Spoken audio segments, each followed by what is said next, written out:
On les retrouve pour la suite de l'émission. Robert Kossiga à côté, président de l'Alliance Jeunesse et Développement. Louis Kamakou, rédacteur en chef de Togo Breaking News. Ashraf Ourosama, il est juriste et homme politique du Parti démocratique panafricain. On souhaite se filer en Guinée, mais on va permettre à lui de chuter avec le Burkina Faso. Et peut-être vous voulez ajouter quelque chose. Oui, lui. Oui, je pense que j'en ai fini avec le sujet sur les panafricanistes. Maintenant, la rencontre avec Blaise Compaoré, je pense que c'est un vaut-pieux, hein, parce que c'est pas, en réalité, je suis souvent peiné quand on pense que dans cette histoire-là, Blaise Compaoré est indispensable.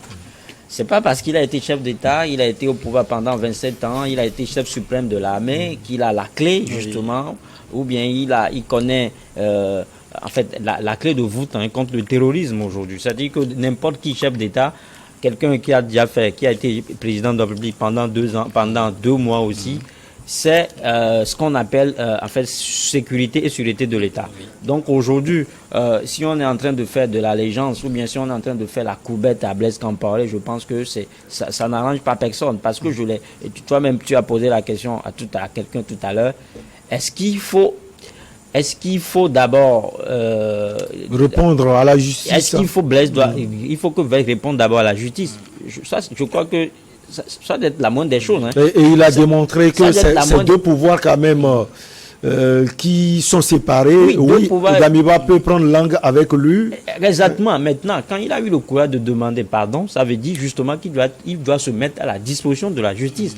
Juger, peut-être être condamné, ou bien juger, être blanchi. Est-ce que vous voyez? Donc aujourd'hui, quand vous demandez pardon, ça veut dire automatiquement que vous vous tenez responsable des faits dont on vous accuse. Le juriste est là, il peut me démentir, il peut me remonter les bretelles si je suis en train de me tromper. Donc aujourd'hui, je pense qu'on ne va pas se mettre à faire de la politique de l'impunité. Quelqu'un qui a sombré le Burkina Faso dans le chaos, parce qu'aujourd'hui, on est peut-être dans cette situation-là juste parce qu'à un moment donné, lui, il a su assassiner un panafricaniste. Le mot revient toujours, malheureusement. Il a su assassiner Thomas Sankara, qui justement voulait l'Afrique pour les Africains. Et donc, peut-être Thomas Sankara serait là, le Burkina Faso demeurera le pays des hommes intègres, le terrorisme ne viendra pas élire domicile au Burkina Faso, et aujourd'hui, la sécurité serait de mise sur toute l'étendue du territoire burkinabé. Donc, c'est pour ça que je dis qu'il faut que, avant toute chose, il faut que Blaise Compaoré réponde de cette date. Il faut qu'il se mette à la disposition de la justice. S'il est blanchi, on peut le consulter. Voilà. Ah oui, je crois qu'il faut rectifier. Le panafricanisme est une idéologie noble. Nous sommes tous des panafricanistes convaincus. Hein.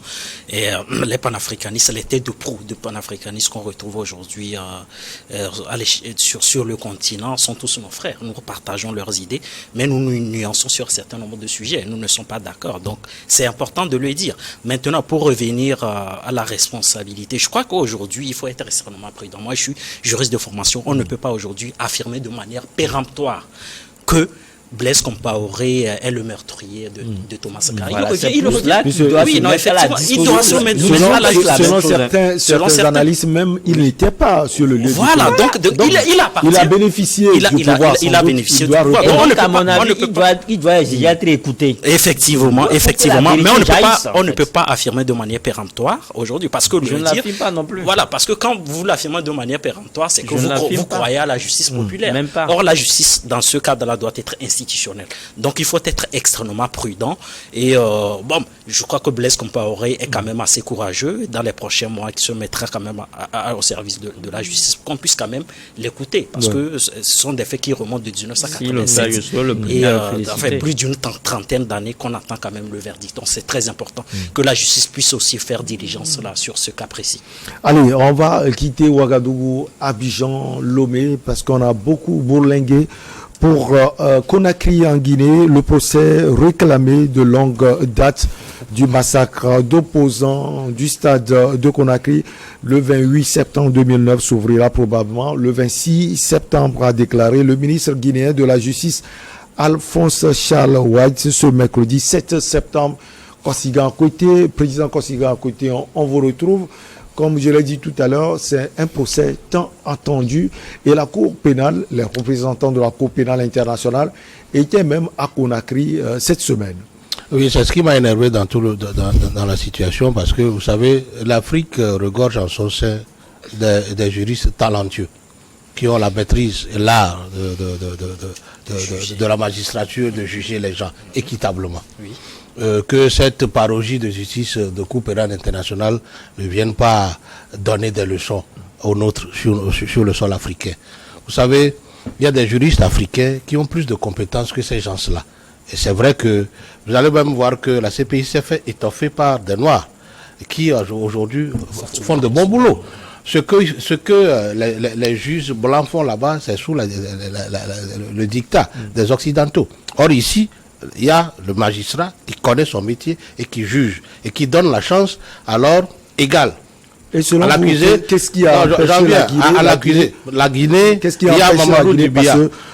Depuis Delorès, ça fait, si chaque politicien ou chaque président de la République qui avait pris en son temps le Guinée, peut-être ne voyait pas opportun d'organiser alors ce procès. Maintenant que Doumbouya, le putschiste, est arrivé, il a dit, mi-juin déjà passé, que le procès aura lieu. Et son ministre de la Justice vient de le confirmer qu'il se pourrait que ce procès puisse avoir lieu, je crois, dans les jours à venir, le 26 septembre. Bon, il n'a pas confirmé, mais il a dit, peut-être qu'il pourra avoir lieu. Il y a aussi un certain Ndiaye, un Sénégalais, je crois, c'est un magistrat de la CPI qui est chef de mission de la CPI qui a dit, ils sont déjà à Conakry, ils sont en train de faire du monitoring pour alors partager de l'expertise avec ceux qui sont choisis pour diriger ce procès-là. Je dis, quand il y a eu une atrocité de cette taille, il est normal qu'on aille à la justice pour écouter la vérité, afin que ceux qui sont accusés viennent s'expliquer. Et que ceux qui ont été victimes de ces accidents-là puissent d'abord avoir la vérité de ce qui s'est passé. Et s'il y a des dédommagements, qu'il y ait des dédommagements et qu'on passe à la réconciliation. C'était tellement odieux, c'était criminel que des femmes soient au vu et au su des gens violés, que d'autres alors perdent la vie parce qu'il y avait eu manifestation politique sous Dadis Camara. Dieu merci que Dadis Camara même lui-même est rentré en Guinée et il a dit il est à la disposition de la justice de son pays pour apporter sa part de vérité. Vivement que les droits des accusés et de la défense soient respectés et que la vérité jaillisse. Et que cette vérité qui va jaillir de par la justice ne divise pas la Guinée, mais serve de leçon à ceux qui gouvernent la Guinée ou ceux qui sont appelés à gouverner la Guinée pour que demain, il y a d'autres manières d'organiser d'abord ces manifestations populaires, de les encadrer pour que plus jamais le sang ne verse pas. Parce que quoi? Si les citoyens manifestent, c'est pour peut-être faire sortir leur ras-le-bol. C'est pour peut-être demander plus à l'exécutif. Mais cela ne vaut pas la peine que quelqu'un qui sort pour porter haut la voix d'un problème dont il souffre soit tué. Donc il va falloir que et les pouvoirs publics, et les politiciens, et la société civile tirent beaucoup de leçons de tout ce qui va se dérouler tout au long de ce procès pour que ce soit FNDC ou tous ceux qui continuent par organiser les mêmes manifestations qui continuent par engendrer les mêmes morts, puissent chacun tirer des leçons et pour dire qu'est-ce que nous faisons pour que demain, s'il y a organisation de marche pacifique ou de quelque chose, qu'il n'y a plus de sang versé et que les pouvoirs publics aussi tirent leurs leçons et corrigent comment trouver des solutions pour encadrer alors de cette manifestation pour qu'il n'y ait plus d'heures, plus de sang versé. Alors, Lucas Mako, le président Kosiga à côté a parlé tout à l'heure de Moussa Dadis Camara qui, durant son périple, même au Burkina Faso, il a dit qu'il est prêt à répondre devant la justice de son pays et devant la justice internationale, même si Kosiga n'a pas souhaité que la Cour pénale internationale fasse le boulot. Alors, comment va se faire le procès selon vous, puisqu'on pour donner les chiffres, il y avait 157 personnes qui avaient perdu la vie, 109 femmes qui ont été violées au stade de Conakry. Lucas Mako. Oui, d'abord, ce qu'il faut souligner, ce sera un procès qui se déroulera sous haute surveillance policière. Sous haute surveillance policière, parce que c'est un procès du siècle. C'est vrai qu'actuellement, ils sont 14 à être inculpés. Il y a 3 qui sont placés sous mandat de dépôt. 11 qui sont placés sous contrôle judiciaire, dont Moussa Dadis Camara, dont vous venez d'évoquer tout à l'heure. Donc c'est vrai que c'est un procès. Pour le moment, ce sont les mises en cause. Mais plus les jours avant, plus l'audience continue, il y a d'autres qui seront impliqués. Parce que quand vous voyez un peu le film, quand vous voyez un peu le scénario, vous allez découvrir que dans cette histoire-là, il y a des hommes d'affaires qui sont tapis dans l'ombre, il y a d'autres politiques qui sont tapis dans l'ombre, il y a des acteurs de la société civile qui sont tapis dans l'ombre. Parce que c'est un procès, il y aura des témoignages, à chaque fois qu'il y a témoignage, d'autres personnes seront inculpées. Donc ça veut dire que c'est un procès qui va s'ouvrir, on peut connaître la date d'ouverture, mais le dénouement ou bien le jour de la sentence, personne ne saurait se prononcer là-dessus. Maintenant, compte tenu de cela, c'est pour ça que vous allez vous rendre compte que d'abord, ce qu'il faut aussi préciser, c'est que l'instruction du dossier a été close depuis 2015 et ce procès aurait déjà eu lieu s'il y avait la volonté politique en fait du chef de l'État. C'est-à-dire que de peut-être Alpha Condé surtout,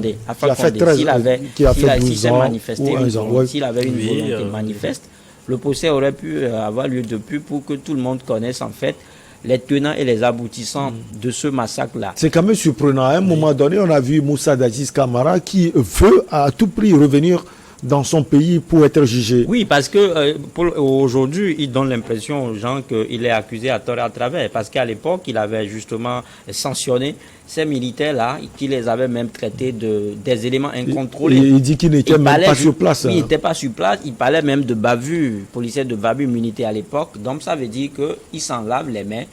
Et aujourd'hui, j'ai écouté son avocat, monsieur Maître Jokoma, qui disait que en fait, Moussa Dadis Camara veut justement se faire entendre. Il veut donner sa version de fait pour qu'aujourd'hui, cette histoire-là passe derrière lui. Parce que n'oubliez pas que le monsieur, il ambitionne toujours. Il guette le fauteuil présidentiel. Mais avec ce fardeau-là au dos, il ne peut rien. Donc aujourd'hui, il est prêt à se mettre sous la disposition de la justice guinéenne, même si aujourd'hui, on nous dit qu'il n'est pas au pays. Et jusque-là, vous l'avez dit, le 26 septembre. Il a encore quitté. Il a encore quitté. J'ai écouté son avocat, il n'est pas au pays. Justement, lui, il évoquait l'article 656 du code du procédure pénale en fait, de la Guinée, qui donne le droit en fait, à Moussa Dadis Camara de revenir au moins dans 3 mois. C'est-à-dire qu'il a au moins 3 mois pour regagner la Guinée. Donc ça veut dire qu'à l'heure où je vous parle, il n'est pas au pays. Et donc il a encore 3 mois pour regagner le pays.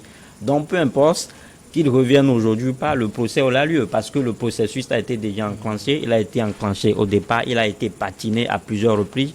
Juste parce qu'il y avait cette volonté politique-là. Mais aujourd'hui, quand vous voyez, même il y a un bâtiment qui est en train d'être érigé. Aujourd'hui, on nous parle de 90%.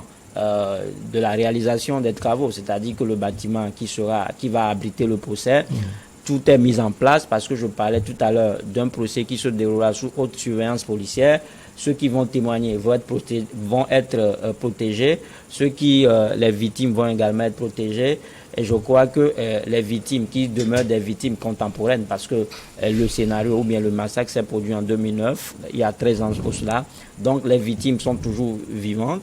Donc tout ce monde-là sera possédé. Donc c'est tout un ensemble, c'est toute une organisation. C'est pas un truc à prendre à la hâte, c'est pas un truc qu'on va faire à la va-vite. Aujourd'hui, le gouvernement de Doumbouya en est conscient et il va à pas de sénateur. Alors, vous êtes juriste, heureusement, Achiraf Ourosama, vous avez eu écho de ce procès sans doute à venir le 26 septembre 2022. Oui. Donc le 26 de ce mois, j'allais dire. Oui. Alors quel écho on peut avoir de ce procès? Oui, mais il y aura vraiment un écho retentissant de ce procès. Souvenez-vous, c'était quand même des scènes quand même assez horribles, ce qu'on a vécu en 2009. Dans ce stade de Conakry. Je crois qu'aujourd'hui, il est important de mettre fin à l'impunité. Mais pour mettre fin à l'impunité, disons, des présumés auteurs de ces faits-là, il faut organiser un procès.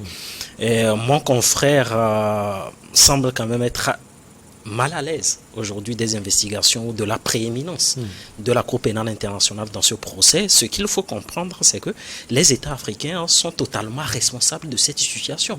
N'oubliez pas qu'en vertu, en vertu de la souveraineté des États, la compétence de la Cour pénale internationale est régie par ce qu'on appelle le principe de subsidiarité. Le principe de subsidiarité veut dire que quoi? C'est-à-dire que dans un procès pénal, la priorité revient à la justice nationale.